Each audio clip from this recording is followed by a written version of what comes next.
Hello everyone, welcome to exam B. With exam B you can prepare 50% faster. मेरा नाम है अश्विनी पुंडीर और मैं स्वागत करता हूं आपका हमारे इस यूट्यूब चैनल पर। सो गाइज, आज हम बात करने वाले हैं CWC central house warehousing corporation में आपकी JTA जूनियर टेक्निकल असिस्टेंट की यहाँ पर पोस्ट आई थी और उसकी जो एग्जाम डेट्स हैं वो भी आउट हो चुकी हैं। 8 जनवरी को आपका एग्जाम जो है वो शेड्यूल्ड है। सो इस 8 जनवरी को आपका जो एग्जाम होने वाला है इसके लिए आपके पास मुश्किल से 3 से 4 दिन का टाइम बचा हुआ है। अगले 3 से 4 दिन में आपको क्या करना चाहिए ताकि आप अच्छा स्कोर कर सके, उसके बारे में वीडियो होने वाला है। डूज एंड डोंट्स यहाँ पर हम देखने वाले हैं कि बेसिकली इस वीडियो में यहाँ पर क्या चीजें जो है वो रहने वाली है। ठीक है, तो स्टार्ट करते हैं। ये आपका पूरा पैटर्न रहेगा। ठीक है, यहाँ पर हम जो पुराने साल के जो क्वेश्चन पेपर आए हैं वो भी डिस्कस करेंगे कि यहाँ पर क्या क्या चीजें हुई थी और अभी आपको क्या करना है उसके बारे में यहाँ पर हम बात करेंगे। ठीक है, सो ये आपका पैटर्न है जहां पर आपका professional knowledge, reasoning, data analysis, computer aptitude, general awareness और इंग्लिश लैंग्वेज आपका यहाँ पर आएगा। ठीक है, यहाँ पर लिखा है not by the sequence. So last year जो सीक्वेंस रहा था पहले हम उसके बारे में बात कर लेते हैं। इस तरह से आपका भी लास्ट ईयर आपका सीक्वेंस रहा था जहां पर आपका जो क्वांट सेक्शन है ये पहले आया था, फिर आपका रीजनिंग आया था, फिर आपका इंग्लिश था, फिर आपका जनरल अवेयरनेस था, देन आपका ये टेक्निकल नॉलेज वाला जो है वो पार्ट था। ठीक है, अब लास्ट ईयर किस किस टाइप के क्वेश्चन पूछे गए थे एक बार जरा उन पर थोड़ी सी हम नजर डाल लेते हैं। रीजनिंग और कंप्यूटर जो है वो मिक्स में क्वेश्चन आपके आए थे। सो ओवरऑल ये जो है ये 80-20, 90-10 इस तरह का रेशियो रहता है, बट ज्यादा फोकस जो था रीजनिंग में इनपुट आउटपुट हो गया आपका, पजल्स के क्वेश्चन थे, सिटिंग के क्वेश्चन थे, ब्लड रिलेशन से क्वेश्चन थे, इनइक्वालिटी से क्वेश्चन थे और उसके अलावा फिर बाकी आपके कंप्यूटर से क्वेश्चन आपसे पूछे गए थे जहां पर आपके बाइट्स के बारे में, वेबसाइट के बारे में, आईपी एड्रेस के बारे में, लाइनेक्स ऑपरेटिंग सिस्टम के बारे में, इनसे आपसे क्वेश्चन जो है वो पूछे गए थे।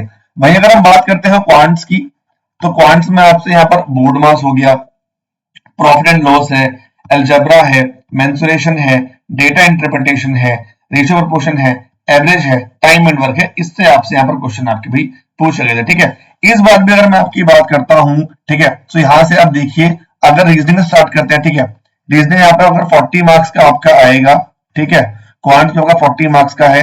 सो मिनिमम 40 में से भैया इस बार ही मान के चलिए कि 2 पजल, दैट मीन्स 10 मार्क्स के तो आपके पजल और सिटिंग आपके आने ही आने हैं। इस तरह से डीआई में आपकी 2 डीआई यहाँ पर आप मानकर चलिए। ठीक है, ये आनी ही आनी है। ठीक है, उसके अगर बात करते हैं यहाँ पर इंग्लिश लैंग्वेज की, ठीक है, अगर बात करते हैं इंग्लिश लैंग्वेज की, सो इसमें आप देखिए इसमें एक आरसी, ठीक है, मिनिमम एक आरसी जो आपका 8 से 10 नंबर का होगा, उस पर आपको फोकस करना है, वो आपके एग्जाम में आएगा। ठीक है, और बात करते हैं जनरल अवेयरनेस की, तो उसमें यहाँ पर हम देख सकते हैं, देखिए जैसे लास्ट ईयर थोड़ा सा ना करंट अफेयर्स पर थोड़ा फोकस ज्यादा था, जैसे आपके आईसीसी से आपसे क्वेश्चन पूछे गए थे, ठीक है, आईडीटीएफ से क्वेश्चन पूछा गया था, साइंस से क्वेश्चन पूछे गए थे, ज्योग्राफी से क्वेश्चन पूछे गए थे, इंपॉर्टेंट डेज एंड इवेंट से क्वेश्चन थे, आर्ट एंड कल्चर से क्वेश्चन थे आपके। ठीक है, सो काफी सारे क्वेश्चन थे यहाँ पर। सो जो थोड़ी सी जी जो थी वो हल्का, वो जो पैटर्न था वो थोड़ा सा एसएससी बेस्ड, मतलब करंट अफेयर की तरफ थोड़ा ज्यादा था, स्टैटिक वाला पार्ट आपको थोड़ा यहाँ पर जो है वो ज्यादा आएगा। ठीक है, और वहीं यहाँ पर अगर हम बात करते हैं इंग्लिश की, इंग्लिश में आपका synonym, antonym, active, passive, one word substitution, parajumble, RC, ये सभी हमें यहाँ पर देखने के लिए मिल रहे हैं। ठीक है, सो हम इस बार हम क्या एक्सपेक्ट कर रहे हैं, अभी हमें क्या करना है। ठीक है, अब 3 से 4 दिन बचे हैं, अभी हमें क्या करना है उस पर फोकस कर लेते हैं। जो चीजें मैंने आपको बताई, ठीक है, रीजनिंग में फोकस कीजिए, ठीक है, आप पजल और सिटिंग पर, ठीक है, क्वांट्स में आप फोकस कीजिए मेनली डीआई पर, इंग्लिश में आप फोकस कीजिए आरसी पर, ठीक है, और जीए में आप फोकस कीजिए भाई आपका करंट अफेयर्स पर। तो ये 4 टॉपिक तो ऐसे हैं हर एक सब्जेक्ट के जिन पर आपको बहुत ज्यादा फोकस करना है। रही बात रिमेनिंग टाइम की, बाकी टाइम में क्या करना है, बाकी टाइम में आप मॉक टेस्ट दीजिए। ठीक है, जितने हो सके आप मॉक टेस्ट दीजिए। मैं आपको भी रिकमेंड करूंगा कि per day minimum 2 mock test तो आप जरूर दीजिए, एक सुबह और एक शाम को, जहां से आप उसका एनालिसिस कर सके। और उसके बाद अगर टाइम बचता है, ठीक है, तो फिर आप जो है एक मॉक टेस्ट और ला सकते हैं। हालांकि इतना हो नहीं पाएगा मुझे पता है, ठीक है, जो डुएबल चीजें मैं आपको वही बताऊंगा। कोशिश कीजिए एक मॉक टेस्ट सुबह और एक मॉक टेस्ट आप शाम को लगाइए, उनको एनालाइज कीजिए और रिमेनिंग टाइम में आपने यहाँ प्रैक्टिस कीजिए। ठीक है, अगले 4 दिनों तक, 3 से 4 दिनों तक आप ये प्रोसेस फॉलो करिए, क्योंकि अभी कुछ नया पढ़ने का टाइम तो है नहीं। ठीक है, so it's time only to revise, ठीक है, एंड मॉक टेस्ट एनालिसिस। ठीक है, mock test plus analysis. So यही टाइम बचा है, इसको आप इस तरह से यहाँ पर यूटिलाइज कर सकते हैं।